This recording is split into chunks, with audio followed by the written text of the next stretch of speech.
Well, good morning, everyone. This is Dan O'Sullivan with your Bucks Island area fishing report for Saturday, August the 9th. Hey, we've got Tom, Lee, and Gentry joining us. We've got Tracy having sent in his information, having been detained in meetings today. But we're going to get you the information right here so that you can go use it to put some fish in your boat.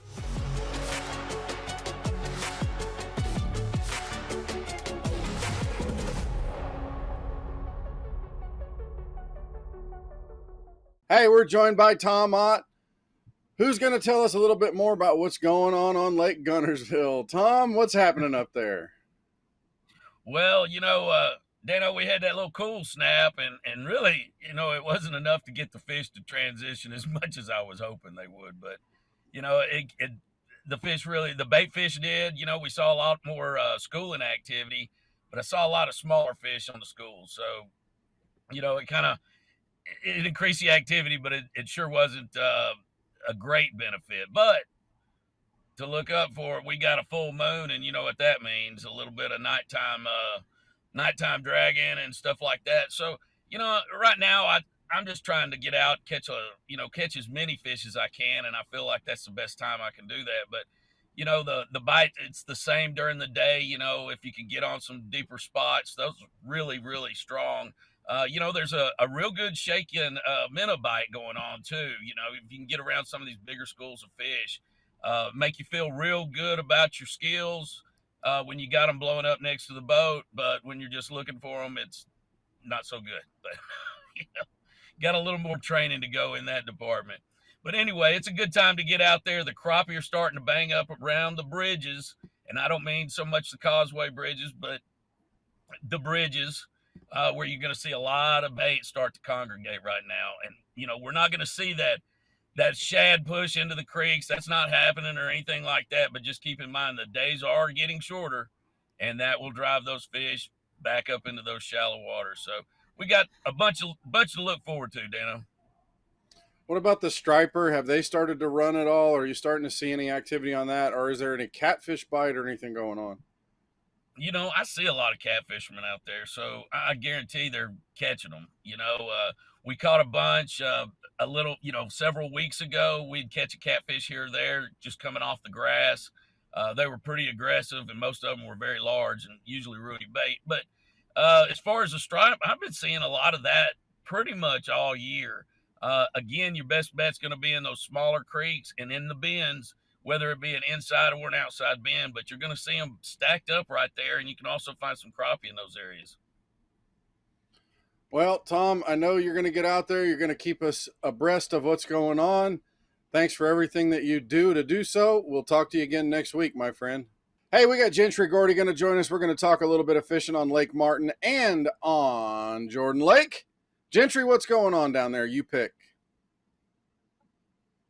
We'll start at Jordan. I did get a chance to sneak up there. I didn't get up there as early as I wanted to, but I still got a couple of blow-ups over some, not all the way up the river, but on some of that river grass, just on a popper targeting some of the deeper banks.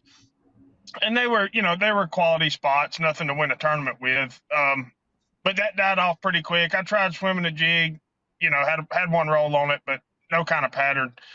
But I did go back down, and the bait is really showing up like big time out on the main river. So we've talked about it over the past weeks. You've got to keep that ready, and you can chase them around. I saw a lot of guys out there, looking at their sonar, doing the forward facing. I'm sure they were dropping minnows on them. I never did. But if they'll come up blowing up on the top water, they're suspended under those schools, and that's what they were targeting.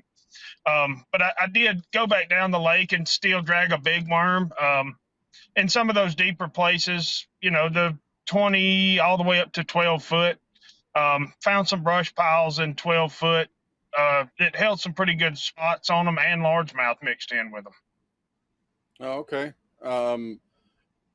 Big ones or just kind of your average everyday keepers? Yeah, no, just solid fish, nothing to write home about or, nothing like that, 3 pounds here and there. Gotcha. All right, so let's turn our attention to Martin. What's going on over at Lake Martin? Find the bait. Like I said, it's a lot similar. The water's clear. the bait are showing up. They're schooling, but they're not big. There's some stripers mixed in with them, so it's always fun to hook one of those. If you're not in the tournament, just fun fishing.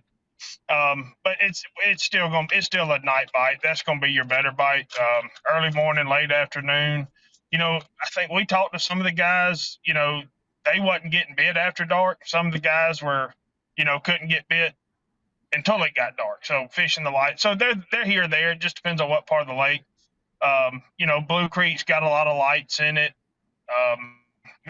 It's got some lights, and if you can find some deeper lights, from what I've been told, I hadn't got to nice up there lately, but the deeper green lights are holding some better fish.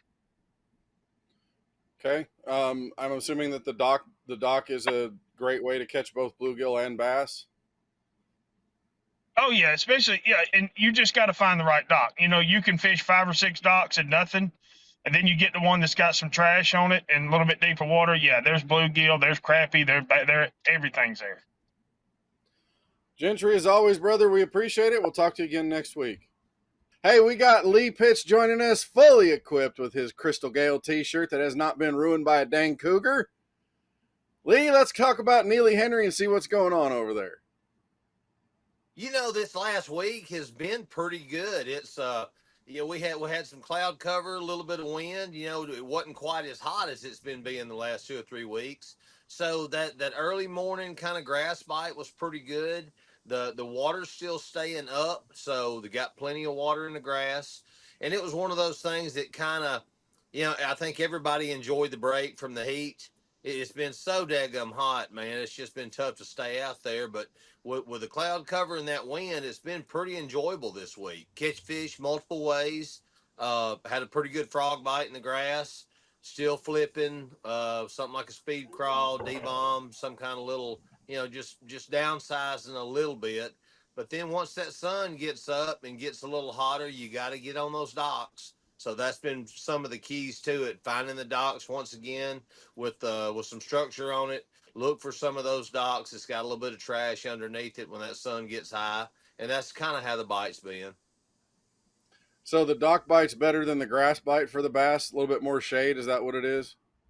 Well, it all depends. It's with as long as we've got the shade and the overcast skies and a little bit of wind, that grass bite's been holding up on through the morning. But once that sun pops up and things get slick and it gets hot, you better go find that shade and get up underneath these docks. Okay. All right. Well, let's turn our attention to your home lake, Weiss Lake. What's going on there?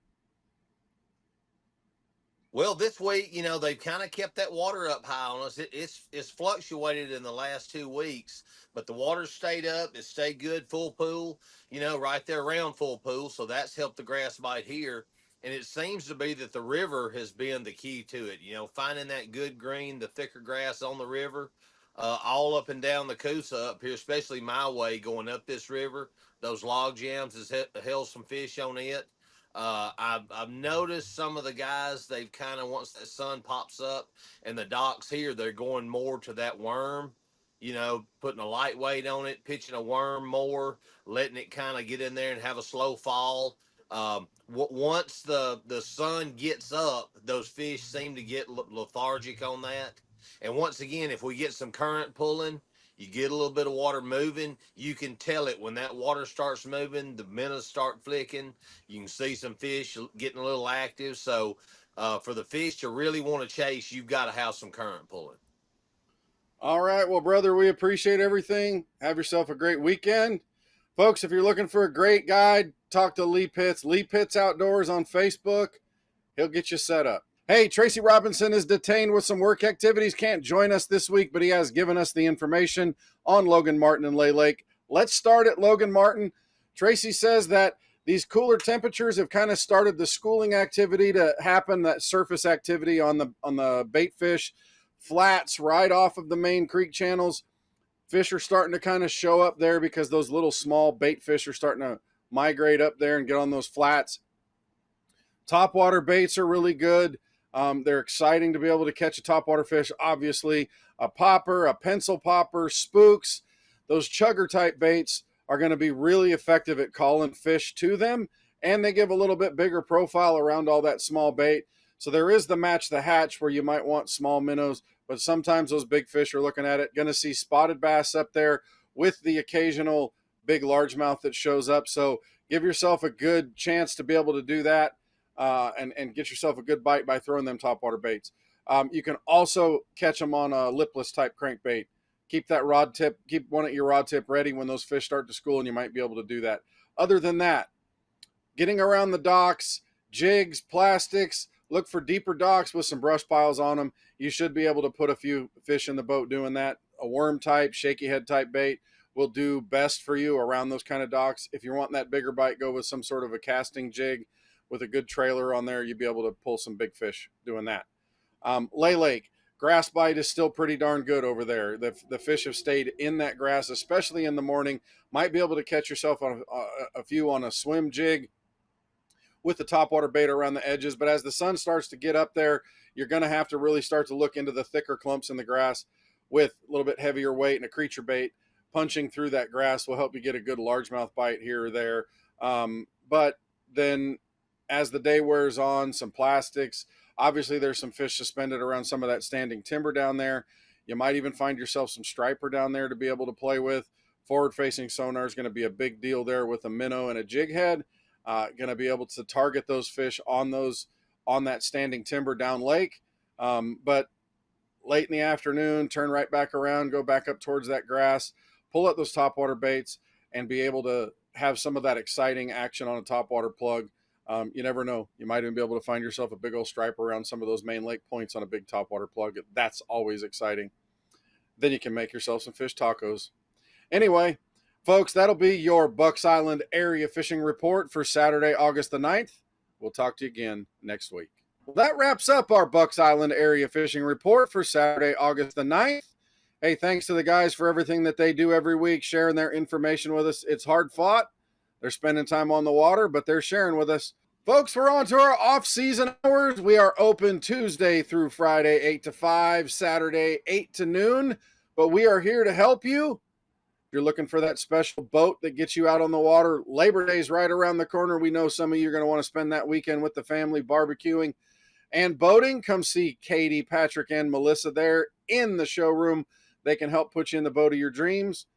If you're looking for a way to keep your boat running, you like to do it yourself, go see Pat and everybody in the parts department. Of course, if you need some help, we got Misty and everybody down there with the techs in the service department.